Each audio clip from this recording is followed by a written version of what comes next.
Who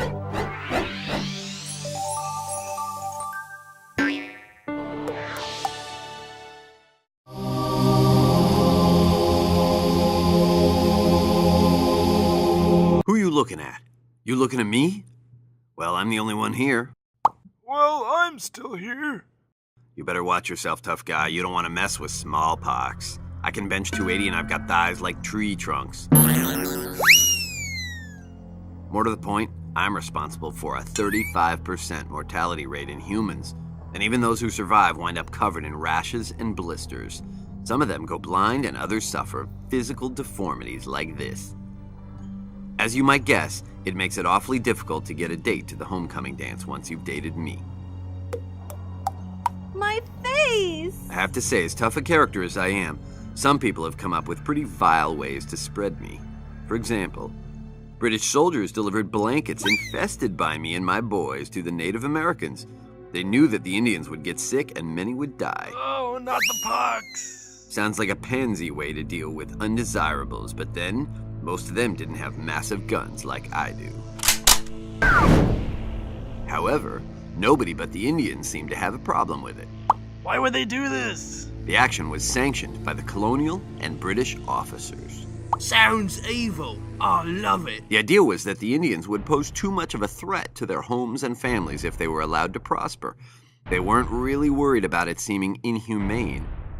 Bullseye. As they didn't really look at Indians as humans. Jolly good. Guess the arms, legs, and skin and hair didn't tip them off. Something's familiar about that chap. This wasn't the first or last time that something like this happened. Biological warfare has been seen in many forms since. There were biological attacks during World War I by Imperial Germany. Who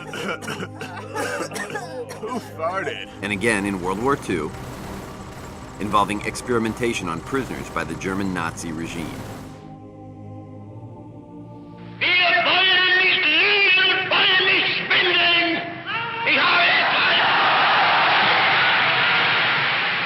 These guys made the British officers in colonial America look like real sweethearts. What a cheeky nutter. Their cruel experimentation caused many other countries to start researching biological weapon technology so that they would know what to do if they were ever attacked themselves. Much like during the arms race of the 1950s and 60s. During the Korean War, the US was accused of using biological warfare on a massive scale against the North Koreans. We think it might have been Kevin James' scale, but we can't be sure. As a result of these accusations, President Nixon got all up on a soapbox about the destruction of biological weapons. He created an executive order to make sure it actually happened, too. Shortly after the major powers contributed to the germ warfare ban, many signed a treaty making it official. By the 1970s, over 100 countries had followed suit. Follow that suit. So now it's almost as if there's a war against us. I miss the times when we were used to torture and defeat others, and nobody was intent on wiping us out. Those were the days. Now, if you'll excuse me, I need to spend about 20 minutes on my quads. See you in the showers. Hooah!